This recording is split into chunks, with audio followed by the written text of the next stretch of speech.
Selamat pagi, pemirsa YouTube Insan Sekolah Kasih. Jumpa lagi dengan Rudi Arsanto di Sound Education. Edisi Mei ini kita berkunjung ke SD Marsudi Utami di Jalan Kalipancur, Kelurahan Mayangsari.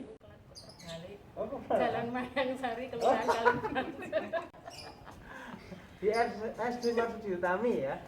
Nanti kita akan kenalan dengan kepala sekolah dan guru serta siswa, orang tua siswa. Nanti juga ada kesaksian dari pemimpin setempat ya tentang sekolahan ini ya. Sebelumnya kita kenalan dulu. Di samping saya sudah ada siapa ini? Selamat pagi Bu. Selamat pagi Mas Rudi. Pagi. Bisa perkenalkan diri Bu. Ya. Baik, selamat pagi semuanya.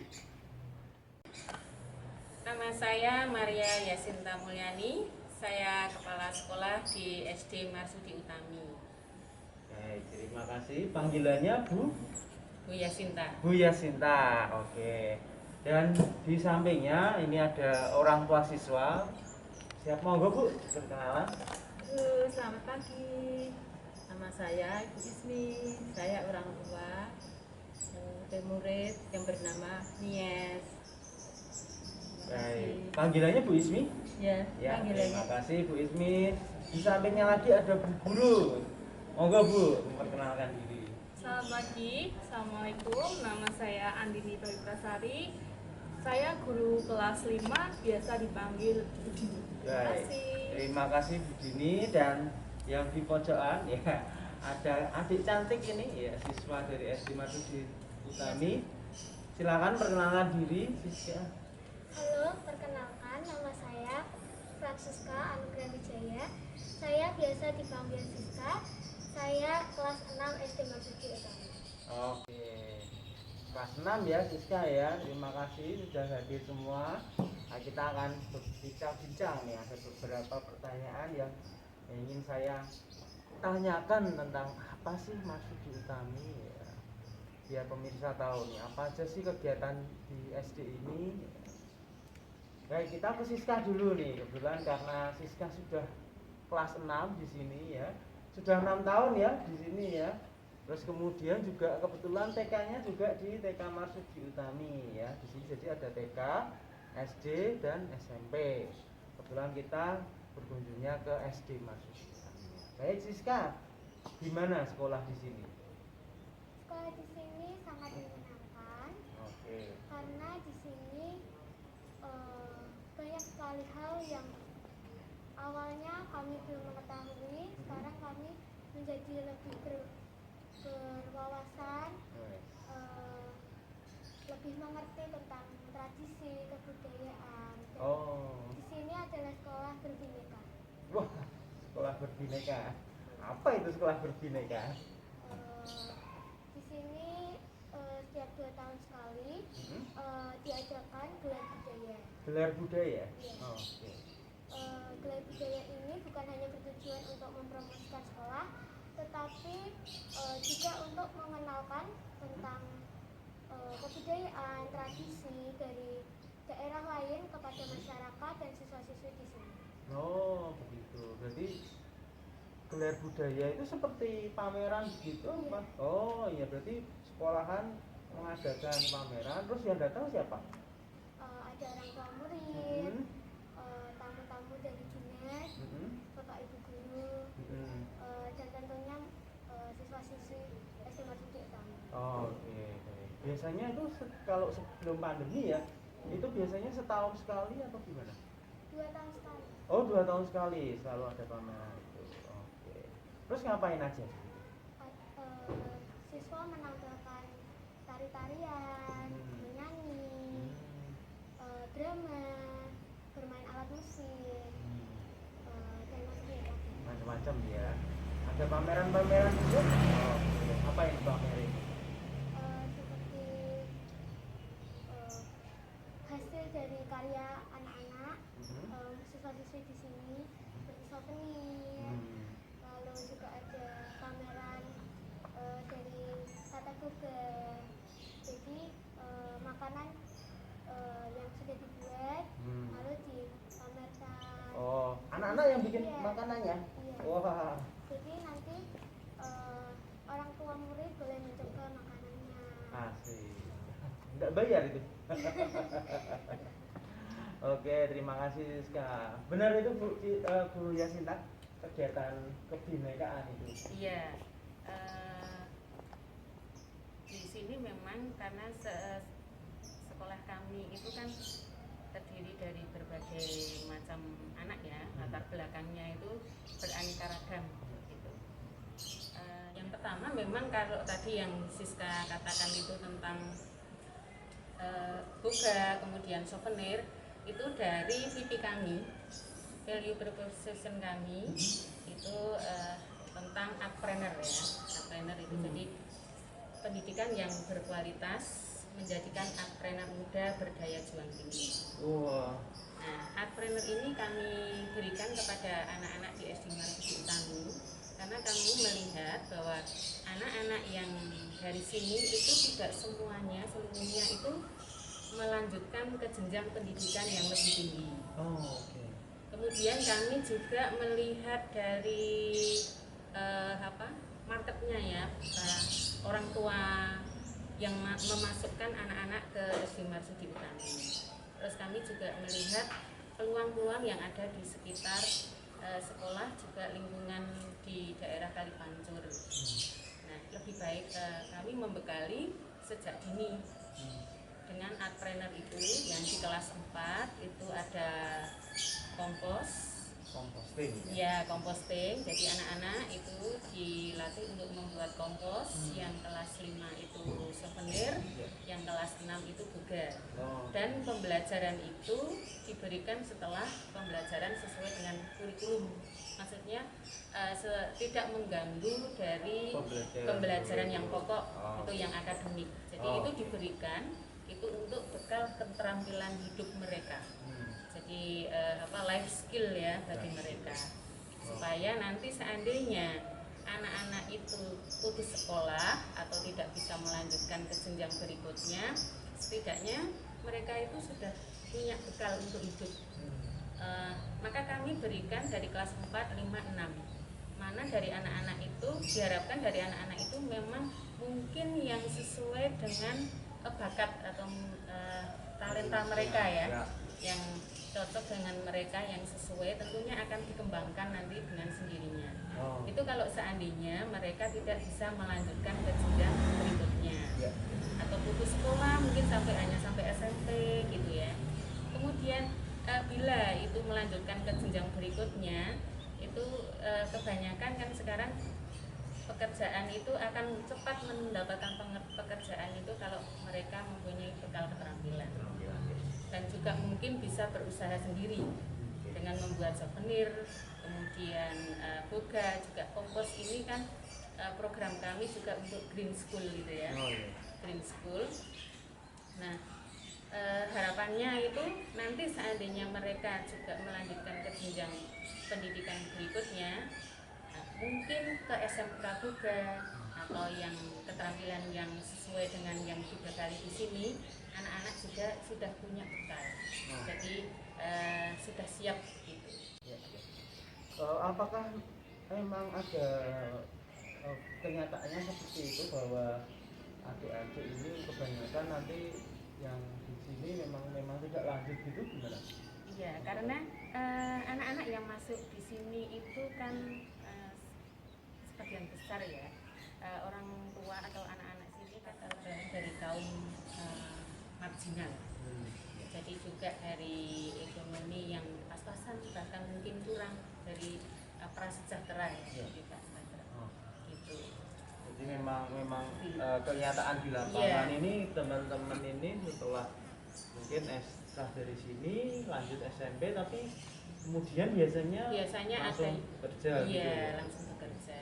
Nah, kami melihat itu, itu yang dibutuhkan oleh masyarakat, yang kami layani gitu ya, yang dibutuhkan masyarakat yang kami layani, anak-anak yang masuk ke sini itu yang dibutuhkan. Maka kami bekali menjawab dengan membekali keterampilan itu. Baik, menarik sekali ya, ada life skill ya, entrepreneur.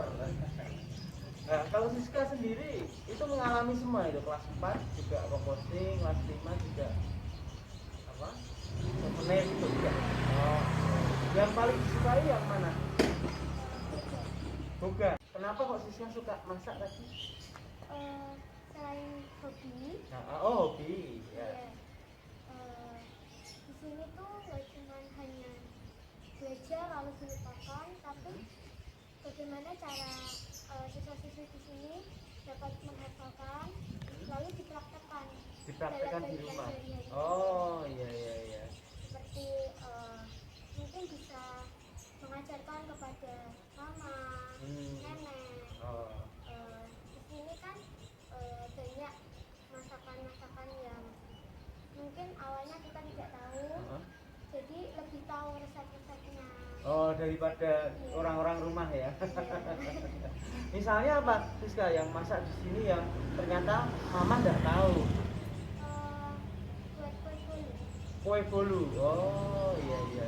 Ketika diajari sekolahan, pulang-pulang, mah tak ajari buat kue bolu gitu ya.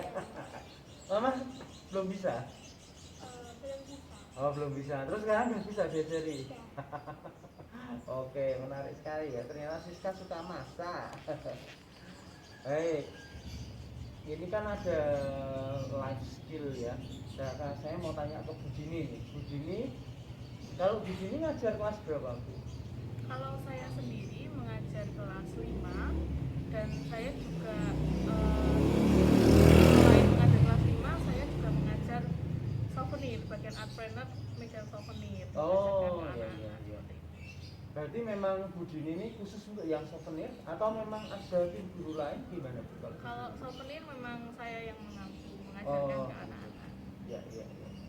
Terus gimana Bu? Ada pengalaman apa Bu yang menarik ketika mengajar anak-anak membuat souvenir ini? Jadi dari awal itu saya juga tidak bisa sebenarnya. Saya tidak bisa, tapi saya diyakinkan oleh ibu kepala sekolah untuk coba, kamu punya potensi seperti itu. Jadi saya mau mencoba belajar, tentunya ada salah satu relawan juga yang membantu mengajarkan saya belajar terus, lalu ketika saya sudah bisa, saya mengajarkan ke anak-anak. Dan saya juga menerapkan seperti itu. Dulu Bu Dini juga nggak bisa gitu. Iya, Jadi iya. sekarang Bu Dini bisa, dan kamu juga nantinya akan seperti itu ya, karena Bu Dini nggak bisa, mau belajar, mau mencoba, akhirnya bisa. Nah dulu kan anak-anak untuk membuat seperti ini itu hal yang tidak biasa ya, untuk ngelem, potong, itu aja butuh keterampilan khusus ya. Kalau memang tidak bakat motong aja bisa lenggok-lenggok kayak gitu, tapi kita berlatih terus. Nah kayak gitu, nanti lama-lama anak bisa, sampai akhirnya ini ya, kita buat ini jadi bagus, jadi maksimal, dan memiliki nilai jual. Produknya bisa ditunjukkan Bu apa aja itu? Untuk produknya yang sering yang menjadi ini ya, belajar anak terus tuh sabun. Sabun ini menarik karena ini terbuat dari minyak jelantah. Nah bahan yang tidak terpakai biasanya habis buat masak dibuang. Nah kita gunakan lagi ini, kita manfaatkan untuk menjadi sabun ya, tapi bukan sabun badan, tapi untuk bersih-bersih, seperti bersihin kerak-kerak baju, bersihin kamar mandi, itu bisa memakai ini. Bersihin kamar mandi, kotoran kamar mandi yang coklat-coklat itu digosok pakai ini, nanti bisa bersih. Oke. Jadi minyak goreng bekas ya? Minyak goreng bekas, minyak jelantah. Ini itu anak-anak yang bikin Bu? Iya, anak-anak. Ada dompet, ada piring, ada gantungan kunci. Nah souvenir-souvenir seperti ini bisa dimanfaatkan anak, atau mereka bisa membuat, nanti mereka bisa dijual kayak gitu. Atau kalau sekarang kan mereka sudah kenal Facebook, Instagram, bisa mereka promosikan di Facebook atau Instagram. Oke, iya. Nah itu kan kelas 5 ya Bu? Iya, kelas 5. Ya kalau ini kan bahan-bahan disediakan dari sekolahan? Disediakan dari sekolah. Terus kemudian ketika mereka belajar, pasti kan tidak langsung jadi kan? Iya, Bu, betul. ya? Nah itu memang ada proses seperti itu? Iya, setiap hari kita belajar, mungkin dari pertama membuat sabun misalnya ya, itu mereka belajar ngukur dulu, ngukur nimbang. Udah betul belum timbangannya, misalnya 100 gram harus tepat 100 gram. Kalau belum ulangin lagi. Dari hal seperti sederhana dulu, ngukur, terus mencampurkan, harus aduknya bagaimana, itu harus mereka belajar berulang-ulang, tidak hanya sekali langsung proses jadi. Bahkan kami pun, saya dan anak-anak pun pernah beberapa kali gagal. Nah, coba gagal pun nggak jadi, sabunnya melenyek kayak gitu, nggak bentuk, ya udah nggak apa-apa, besok kita coba lagi sampai akhirnya bisa jadi sabun seperti itu. Baik, wah, luar biasa ya. Ternyata di dalam proses kegiatan life skill ini anak-anak juga akhirnya di sana belajar macam-macam juga ya, Bu, ya. Bagaimana mengukur, menimbang. Yang paling penting belajar kesabaran. Sabar. Ya. Tidak semua instan langsung jadi. Ya, betul. Selama setahun itu macam-macam ya, Bu, tidak cuma lagi sabun aja. Tidak cuma sabun, mungkin kalau sudah lancar sabun kita beralih ke yang lain, misalnya membuat dompet. Membuat dompet ini juga bahannya sederhana, dari kardus, kardus susu, kardus misalnya kemasan makanan, teh kayak gitu, dan kain bekas, kain pecah. Iya. Nah, bahan-bahan yang mudah ditemui, ditemukan anak-anak di lingkungannya. Dan ini juga mereka juga setelah membuat ini, bisa membuat ini, mereka juga praktekkan di rumah. Di rumah juga ada. Jadi mereka bilang sama saya, tuh saya sudah membuat di rumah. Oke. Baik, luar biasa ya. Kalau dengan anak-anak ini tantangannya gimana, Bu? Kalau saat mengajar anak-anak itu pasti banyak tantangan ya, karena anak-anak itu unik, lucu-lucu ya, dan mereka itu jahil-jahil ya, bisa dibilang nakal. Anak SD itu nakal, jahil-jahil ya. Pastinya saya juga harus mempersiapkan diri, harus banyak sabar ketika menghadapi anak-anak yang unik ini, karena satu anak dengan anak yang lain itu pasti berbeda. Ada anak yang nurut, ada anak yang nggak bisa diem ini di kelas, walaupun ada gurunya dia jalan-jalan. Nah, seperti itu. Sama seperti saat mengajarkan art trainer, karena kita keterampilan ya, bukan pengetahuan, jadi saat saya menerangkan mereka mendengarkan, tapi saat prakteknya pasti tidak mungkin mereka dia mempraktekkan itu, tidak, pasti ada yang jalan dulu, toh punyamu, nah kan seperti itu. Itu kesabaran lebih ya, Bu. Kesabaran. Baik, nah ini saya mau ngobrol dengan Bu Ismi ini ya, orang tua siswa. Bu Ismi, kalau Bu Ismi kebetulan putranya kelas 3 ya, Bu ya. Berarti belum mengalami ini ya, Bu ya. Ya dulu anak saya sekolah di sini. Anak saya ya. Iya. Anak saya yang pertama sekolah di sini. Sekarang udah punya anak 3, yang pertama sekolah di sini. Cucu saya ya. Bu Ismi itu cucunya sekarang di sini, tapi sebelumnya putranya juga di sini. Iya. Gimana? Yang sekarang sudah jadi arsitek, Bu. Gimana, Bu, pengalamannya menyekolahkan putranya di sini? Saya senang sekali ya. Saya senang sekali ya. Di SD sini itu tingkat kedisiplinannya itu sangat tinggi. Kedisiplinan? Iya. Saya senang sekali. Soalnya saya dari kecil sudah dididik kedua orang tua saya disiplin. Jadi saya tuh senang sekali. Tempatnya bersih, bagus. Sekarang ada tanaman ya. Saya juga senang sekali. Maaf ya, suara saya agak saya baru agak meriang. Gitu. Ya. Terus Bapak dan Ibu guru mengajarinya itu dengan sabar, dengan telaten, terus dengan kasih. Dengan kasih. Itu kalau dengan kasih kan jadi anak senang, bahagia gitu ya. Jadi bisa seperti apa ya?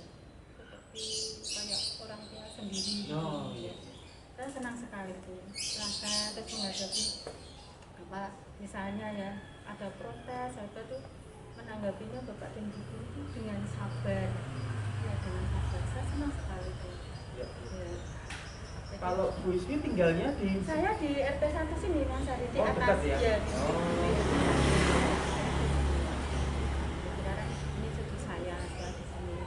Kalau putranya berarti sejak tahun berapa? Kok lupa ya saya. Bu Yasinta menangis Bu? Iya, Iya. saya yang ngajar itu. Oh. Dari kelas 3. Jadi saya naik itu kelas 3, 4 mengikuti putranya ini. Oh. Dan kebetulan memang anaknya pintar. Oh iya. Makanya sekarang menjadi arsitek itu ya Bu. Wah berarti Anaknya sudah jadi arsitek. sejak generasi putranya ya, Iya. sekarang Iya. cucunya ya Iya. kelas ini. Oke. Baik, berarti memang apa Bu Ismi sendiri karena dididik secara disiplin Iya. oleh orang tua, terus kemudian Iya, saya tanamkan dengan anak cucu saya dan disiplin. Kalau kamu benar, kamu jangan takut dengan siapapun. Kalau kamu benar, protes boleh, mengingatkan boleh. Tapi kalau misalnya kamu salah dengan siapapun, kamu harus minta maaf. Itu yang sama seperti itu. oke. Iya. Dan ternyata prinsip disiplin itu cocok dengan Iya, sekolah cocok. ini. Iya. Saya senang sekali. Saya kembali ke Siska ya. Benar nggak Bu Siska? Di sini juga guru-guru sangat disiplin seperti yang disampaikan Eyang Ismi ini ya. Eyang nih. Benar. Oke. Gimana itu disiplinnya? Selain disiplin, di sini guru-gurunya itu ya mengajar. Selain itu, misal anak-anak siswa-siswi di sini jahil atau gimana, orang tua guru, maksud saya guru-gurunya di sini itu tidak marah-marah, tapi dengan lemah lembut bilang sama siswa-siswi di sini, kamu jangan nakal ya, gitu. Jadi nggak dengan marah-marah. Oke, nggak marah-marah tapi dengan lemah lembut ya. Oke. Gimana tuh Bu Yasinta kalau memang disiplin kan kadang memang kita juga perlu tegas ya, tapi ternyata anak-anak tidak apa ya, bukannya ya takut kalau kita marah ya, tapi tetap ikuti apa yang Begini ya, semua itu yang diberikan kepada anak-anak ya, paling tidak harus dilakukan dulu oleh Bapak Ibu guru. jadi Jadi teladan. iya, jadi Bapak Ibu guru itu memberi contoh, memberi teladan. Oke. Perlu kami perkenalkan, nama saya Suparman selaku Ketua RW 2 Mayangsari, Kelurahan Kalipajor, Kecamatan Alian, Kota Semarang. Pengaruh tempat pendidikan khususnya SD Masjidul Utami di wilayah kami, pertama, dampak bagi anak-anak yang dulunya mungkin bertingkah laku kurang baik, kurang sopan, tindak tanduk dan perilakunya, dengan keberadaan sekolah dimaksud, bagi anak-anak sangat berdampak baik, positif, sehingga mereka terpengaruh besar, berubah menjadi tingkah laku yang baik, sopan, dan menghormati orang yang lebih tua.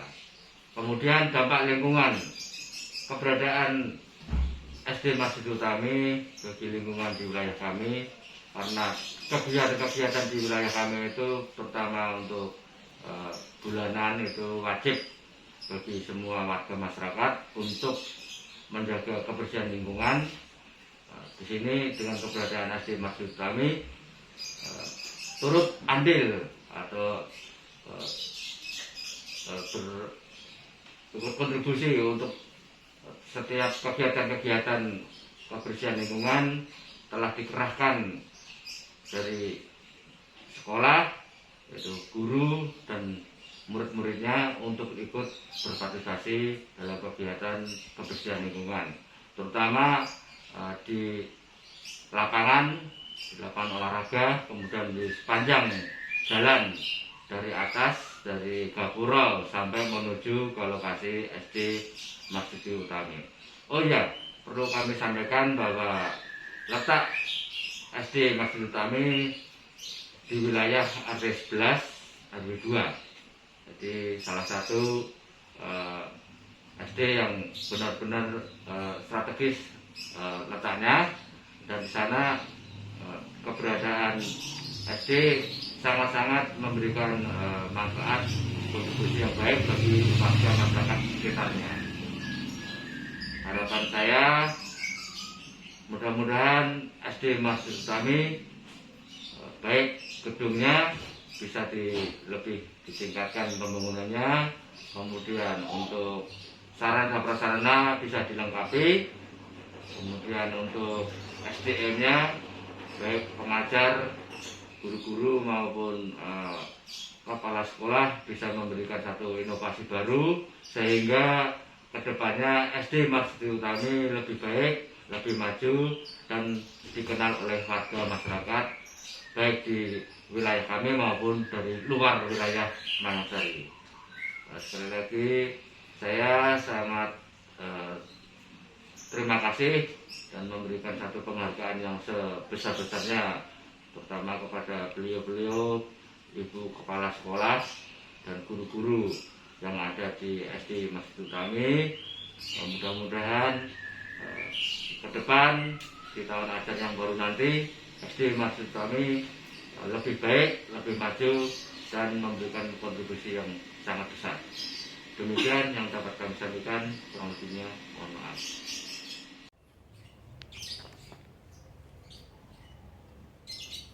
Baik, tadi break azan, kita lanjutkan tadi ya Bu Yasinta tentang disiplin ini gimana ini dengan anak-anak untuk melatih kedisiplinan mereka. Iya, setidaknya kita mulai dari diri guru sendiri ya. Jadi kami menerapkan untuk para guru itu, guru karyawan itu juga supaya membiasakan untuk disiplin. Jadi teladan. Ya, memberi teladan kepada anak-anak. Kemudian yang utama, yang penting itu kan adalah membentuk karakter anak itu ya. Nah, disiplin itu antara lain kedisiplinan itu disebutkan. Kami itu memberikan nilai-nilai karakter anak itu, sekolah kami itu ada pada choice. Ya, cerdas, otentik, iman pada PI, solider. Nah, itu diterapkan kepada siswa ini itu melalui pembiasaan hidup sehari-hari. Kan kalau kita melihat dari latar belakang yang sudah saya sampaikan tadi, akan berbeda ya, tentu berbeda karena mungkin di rumah itu tidak terbiasa. Memang pendidikan yang pertama dan utama kan di keluarga.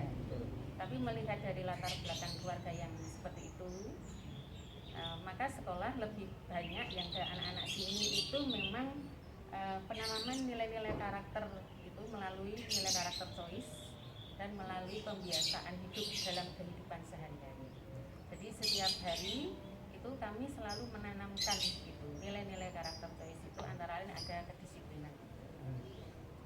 Bentuknya gimana Bu kalau di sehari-hari yang sekolahan itu yang dilakukan apa aja? Misalnya kalau kedisiplinan ya, kita kan masuknya 0645. Oh, ya. 0645 itu anak-anak nanti langsung semua masuk apel pagi. Jadi semua serentak apel pagi. Nah, ini hubungannya dengan kebinekaan itu tadi. Hubungannya dengan kebinekaan juga. Itu apel pagi. Kemudian nanti kita berdoa bersama. Nanti bergiliran yang mimpin adalah anak-anak sesuai dengan agama anak masing-masing. Sesuai dengan agama anak masing-masing. Jadi meskipun sini itu sekolah Katolik, tapi pembelajaran agama, kemudian pengembangan rohani anak itu disesuaikan dengan keyakinan anak masing-masing. Gitu. Nah, pagi itu apel pagi, ada doa pagi.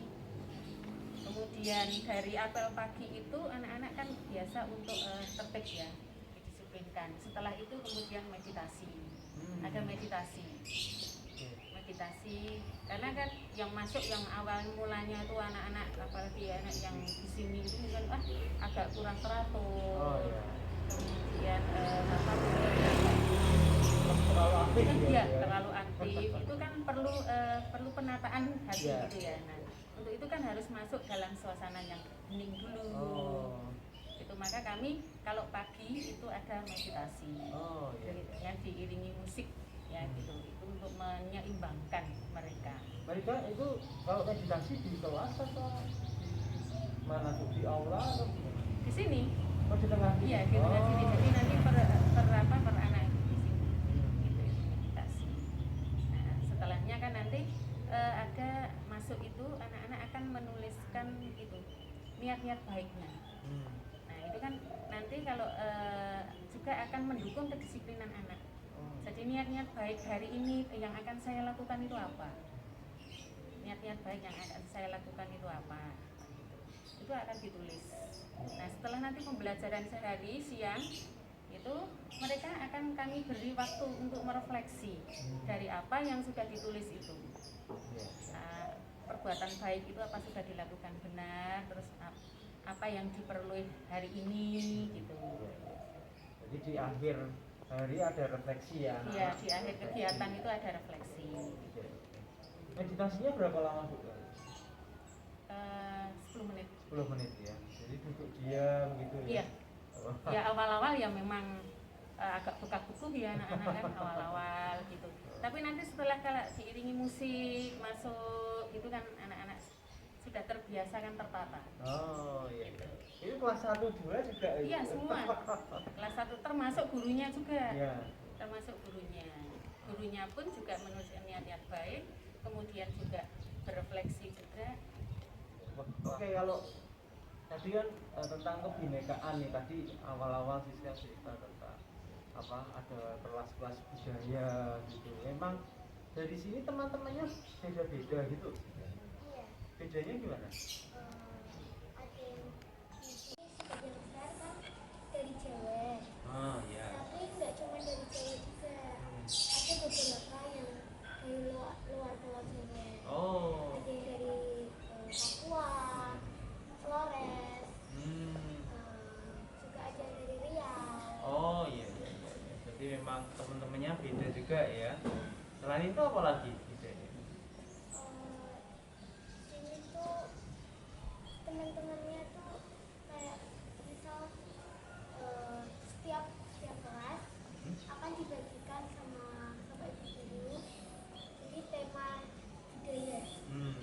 Jadi misal kelas 1 cewek, kelas 2 juga cewek, atau kelas 3 Kalimantan, Oh iya. kelas 4 Sumatera, kelas 5 Sulawesi, kelas 6 Papua.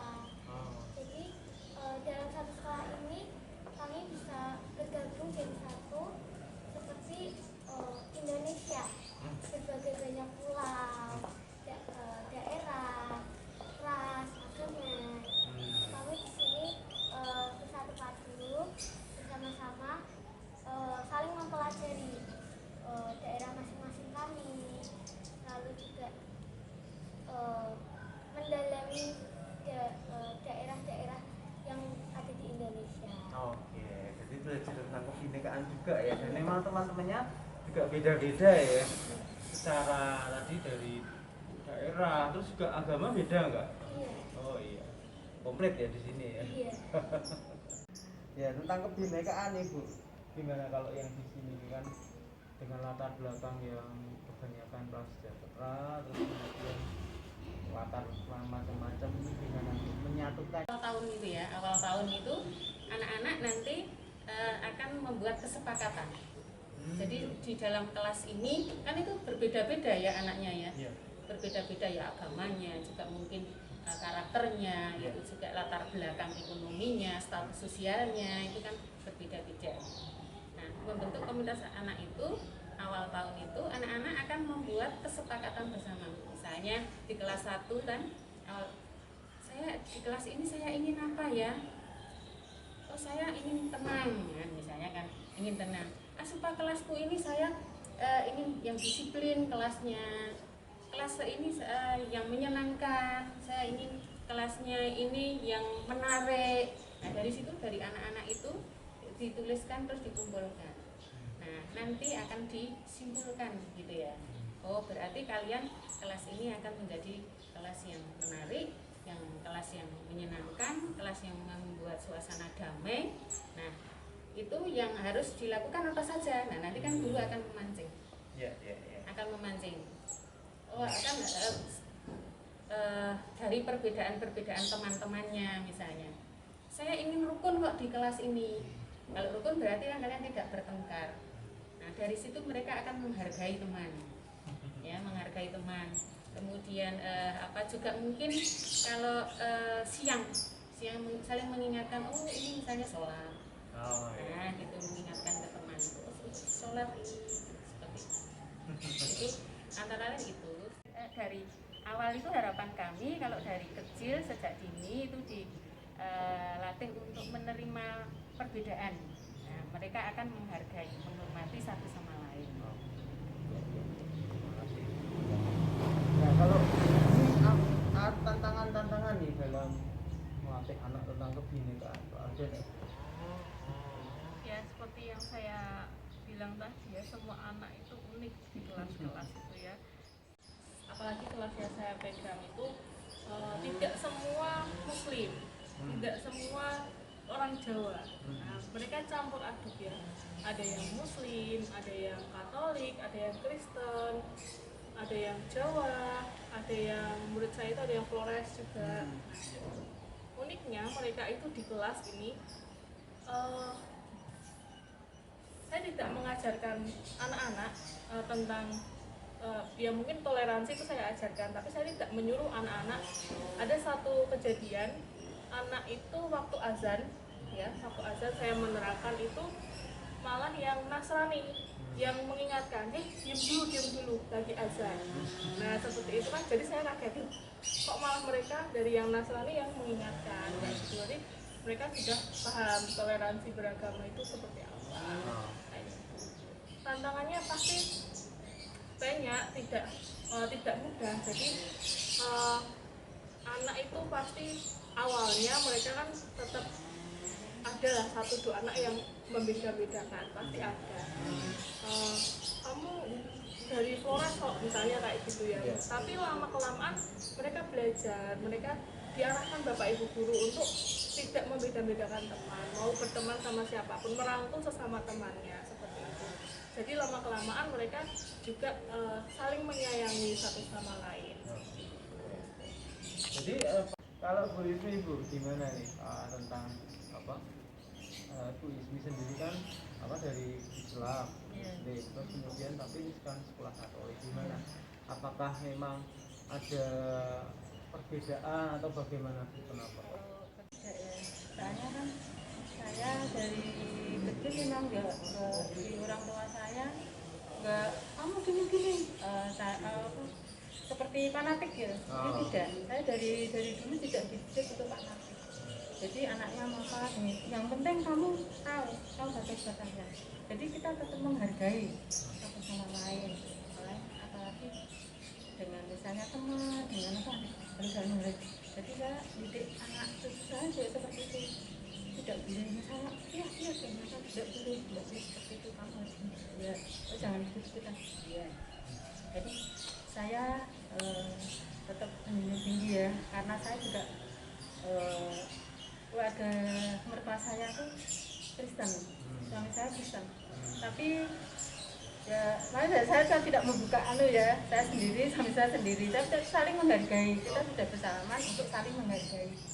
Kalau yang lainnya masih ada yang ikut Kristen, ada yang tetap gitu.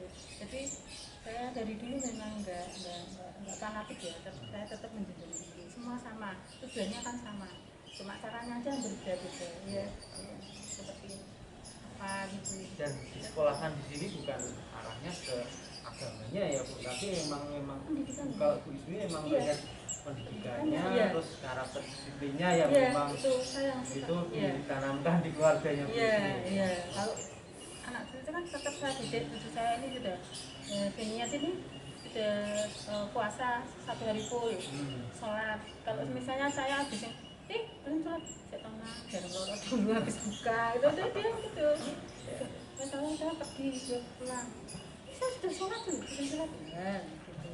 Jadi tapi saya tidak didik mungkin ya, pokoknya saya tetap harus menghargai. Dan sekolah ini cocok untuk karena pendidikannya juga bagus, penanaman pendisiplinan dia bagus, terus bapak ibunya juga bagus. bagus, ngajar dengan sabar, telaten, penuh kasih. Ya itu yang saya suka. Ya. Ya, memang akhirnya dari orang itu melihat sendiri ya, Iya. bagaimana pelayanannya, bagaimana guru-guru mendampingi, itu memang Iya. terasa sendiri ya. Ya, setiap anak, setiap orang itu kan berhak untuk memperoleh kebahagiaan. Ya. Nah, kami mencoba untuk membantu memperjuangkan kebahagiaan mereka. Seperti kalau Tuhan itu juga memberikan kebahagiaan kepada kita semua. Jadi entah itu melalui berbagai cara kita usahakan supaya anak-anak yang datang ke sini itu kelaknya juga memperoleh kebahagiaan. Sekarang gimana? Bahagia enggak? Senang enggak di sini? Senang. Oke. Baik. Nah, ini belum terakhir nih ya. Kalau kita kan karena ini komunitas ya Bu ya. Jadi memang tadi Bu Yasinta sampaikan bahwa sekolah ini melayani dari keluarga prasejahtera ya. Dan mungkin ada enggak pengalaman-pengalaman yang khusus nih bagaimana mendidik anak-anak yang dari keluarga prasejahtera ini, tantangannya atau pengalamannya mungkin yang pernah dialami? Kalau tentu akan ya ada, tinggal kita mengalaminya ya, menjalaninya itu memang. Tapi tentu memang sulit ya, mungkin seperti Bu Dini awal-awal itu juga kalau di sini sudah merasa tidak betah. Nah itu sudah merasa tidak betah, tidak kerasan gitu ya. Karena tentu banyak tantangannya. Di sini banyak tantangannya. Kalau memang di sini itu harus menggunakan ekstra hati-hati, bukan dalam arti berjalannya oh hati-hati ya, tidak hanya itu saja, tapi dalam pelayanan, memberikan mendampingi anak-anak, memperjuangkan untuk memperoleh kebahagiaan, itu memang kita harus memberikan hati yang penuh gitu ya, memberikan hatinya tidak cuma satu iya, ya? hatinya tidak hanya satu. Kadang-kadang kan PR pun kami jarang memberikan. Jadi semua pembelajaran, banyak pembelajaran itu ya kalau sepenuhnya kan kadang orang tua itu ya ada beberapa yang menyerahkan pendidikan itu seluruhnya ke sekolah. Maka sekolah juga tidak hanya mendampingi anaknya ya, tidak hanya mendampingi anaknya, tapi juga mendampingi orang tuanya. Jadi orang tuanya kami dampingi supaya sejalan.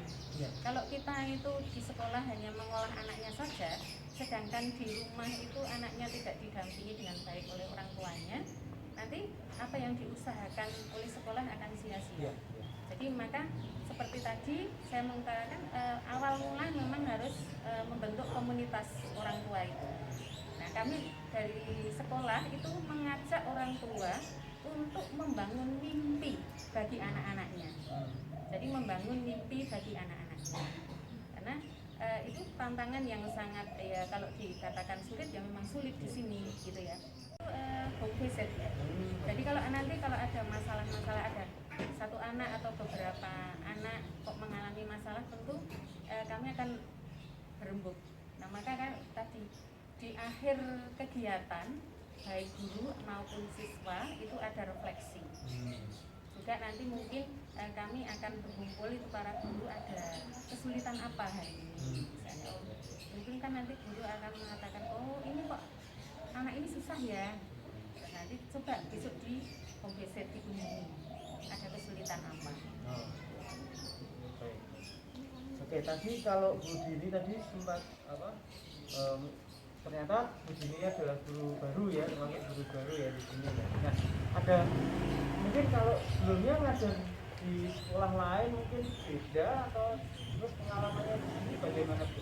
Mungkin bisa sedikit ceritakan. Jadi saya mengampu kelas 3 ya. Saya masuk di kelas itu justru saya kaget ya, karena anaknya itu riuh, rame ya, seperti nyamuk itu, seperti itu. Jadi saya waktu mengajar itu saya sampai bilang ke ibu kepala sekolah, saya nggak kuat, saya kok kayak gini Bu, lama-lama kepala saya pecah kayak gitu. Saya saking kagetnya, kenapa anak di sini tidak mau mendengarkan gurunya, apalagi apa mungkin saya masih muda, saya baru, jadi anak-anak itu sama sekali tidak mendengarkan saya ya. Kayak Tapi ngetes gitu ya. ya seperti ngetes gitu, ngetes gurunya ki kira-kira galak apa enggak guru ya. Dan saya pun di awal juga enggak berani galak. Namanya guru baru, jadi saya coba anak-anak diam, nah seperti itu, dan tidak ada yang mendengarkan. Sama sekali satu kelas itu saya suruh ini diam, yang ini rame, yang ini diam, ini rame, seperti itu hampir seminggu 2 minggu seperti itu benar-benar saya kok merasa tuh kok berat sekali, ngajar kok begini sekali kayak gitu kan. Saya hampir mau menyerah, tapi lama kelamaan setelah saya pahami satu persatu, oh ternyata anak ini seperti ini, oh anak ini maunya seperti ini ya. Terus sampai sekarang saya masih di sini masih betah, malah seneng, malah ketemu anak-anak yang lucu-lucu kayak Siska ini ya, kayak gitu. Nah, kalau menghadapi anak-anak yang tadi nakal itu gimana Bu? Sebenarnya untuk menghadapi anak-anak yang nakal ini kita cuma butuh pendalaman ya, dikenal satu-satu apa sih sih anak ini, kita harus mengenal karakter anak satu-satu, maunya bagaimana. Anak satu dengan anak yang lain itu kan pasti berbeda ya, kita tidak bisa memukul rata, oh anak ini harus seperti ini, enggak. Jadi kita melakukan pendekatan satu persatu, walau bahkan setiap hari itu kita harus mendengarkan cerita mereka. Mereka itu kalau anak-anak itu sering curhat, bahkan bukan masalah temannya, masalah di masyarakat, di keluarga, itu diceritakan semua ke gurunya. Nah kita menerima, nah, kita merespon, nah, melakukan pendekatan seperti itu, jadi anak percaya, oh ternyata bu guru ini bisa diajak curhat. Nah lama kelamaan mereka, kalau mereka diturutin juga mereka akan nurut sama gurunya. Nah seperti itu. Kayak ya Bu, apa, mendalami karakter mereka dan juga meraih kepercayaan mereka supaya akhirnya mereka juga percaya ke kita untuk kita dalam tanda kutip treatment nurutnya ya. Mereka diajak sebagai apa, teman, sebagai sahabat gitu ya, sebagai anak itu juga, tapi tetap ada batas-batas tertentu. Gitu sih ya. Memang guru-gurunya asik ya. Guru favoritnya siapa nih Siska? Sumaria, Boci sama Puji. Dua di sini nih ya. Kenapa kok senang dengan mereka? Kalau Puji itu orangnya dia tadi bisa diajak bicara, diajak ngobrol, terus orangnya juga ramah, nggak pernah galak sama kita. Oh, oke, nggak pernah galak ya. Kalau Sumaria orangnya sabar, terus juga orangnya tegas, tapi nggak marah, tapi dia tegas. Tegas ya. Tegas, terus juga ramah, baik, sayang sama murid-murid. Asik.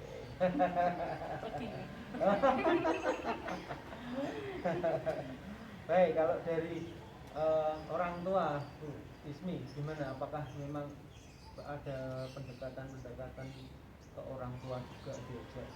Tadi yang Bu Maria bilang bahwa kita ajak untuk anak-anak punya mimpi gitu. Gimana Bu?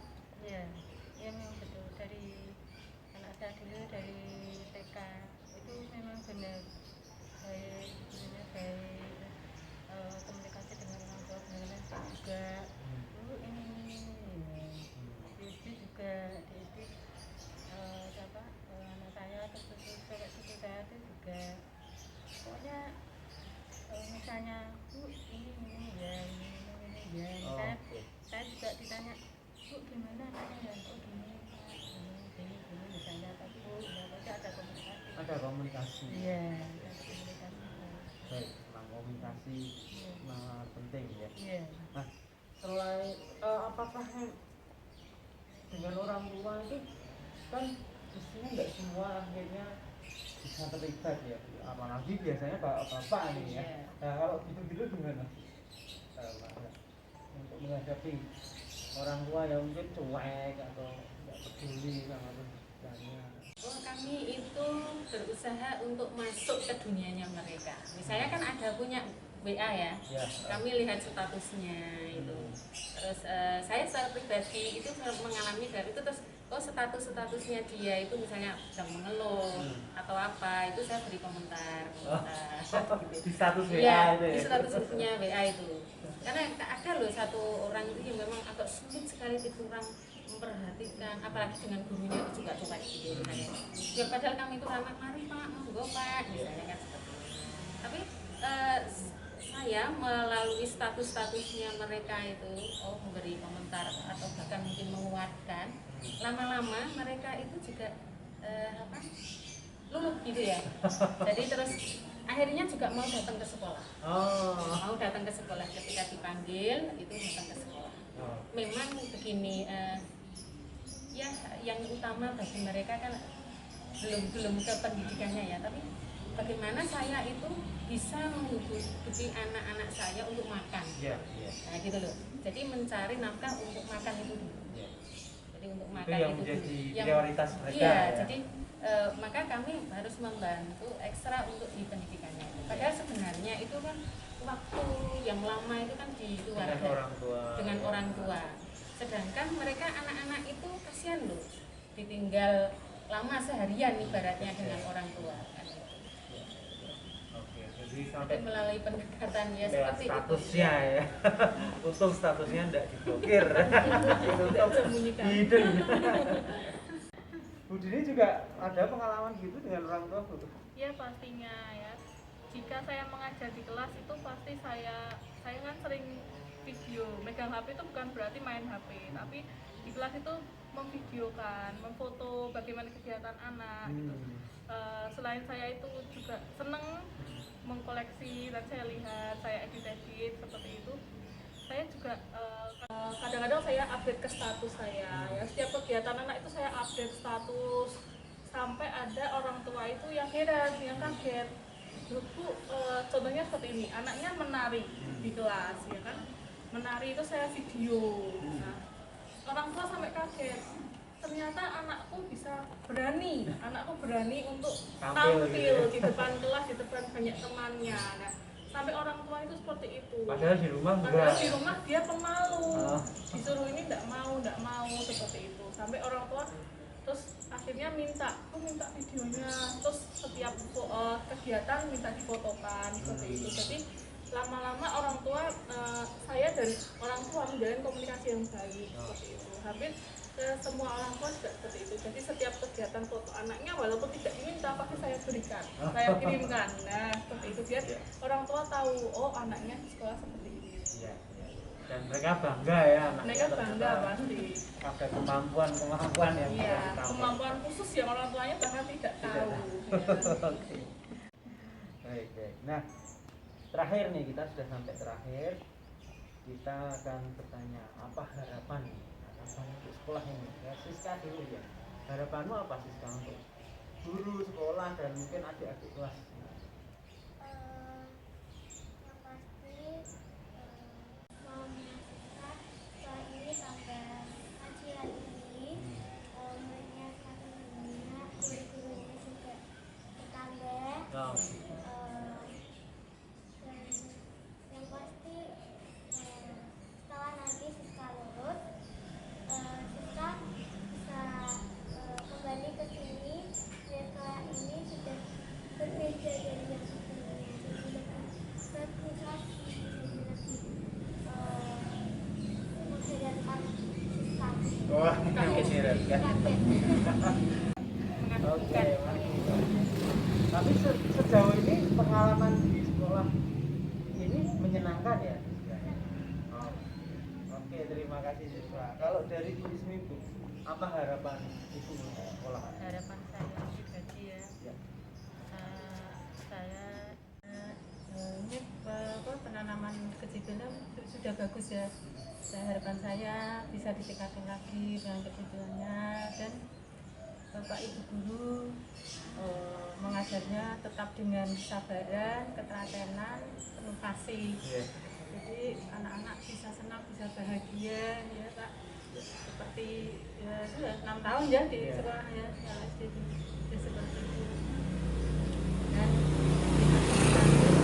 tetap jaya, tetap lebih. Ini sudah bagus ya, saya senang sekali. Saya suka tanaman ya, semoga kedepannya bisa lebih bagus lagi. Ya. Dan hiasan-hiasan di dalam kelas tuh sama anak-anak yang hiasan bisa lebih bagus lagi. Lebih meriah lagi. Ya, lebih Oh, meriah oke. lagi. Baik, terima kasih. Kita sudah sampai di akhir. Tadi tentang bagaimana pengalaman di SD Marzuki Utami ini menjadi anak dari keluarga prasejahtera, mendampingi, memberikan life skill, ada entrepreneur, terus kemudian juga kedisiplinan, karakter-karakter yang diutamakan di sini. Ada choice tadi apa Bu? Choice Cerdas, otentik, iman pada PI, solider. Oke, dan solid ya. Dan memang itu yang tercermin ya di sekolahan ini. Baik, demikian. Terima kasih Bu Yasinta. Terima kasih Bu Irmi, Bu Dini. Terima kasih sama-sama. juga. Ya, kita kembali lagi di bahasan berikutnya. Nantikan tetap di channel Insan Sekolah Kasih bersama kami Yayasan Insan Sekolah Kasih. Sampai jumpa, salam sehat, dadah.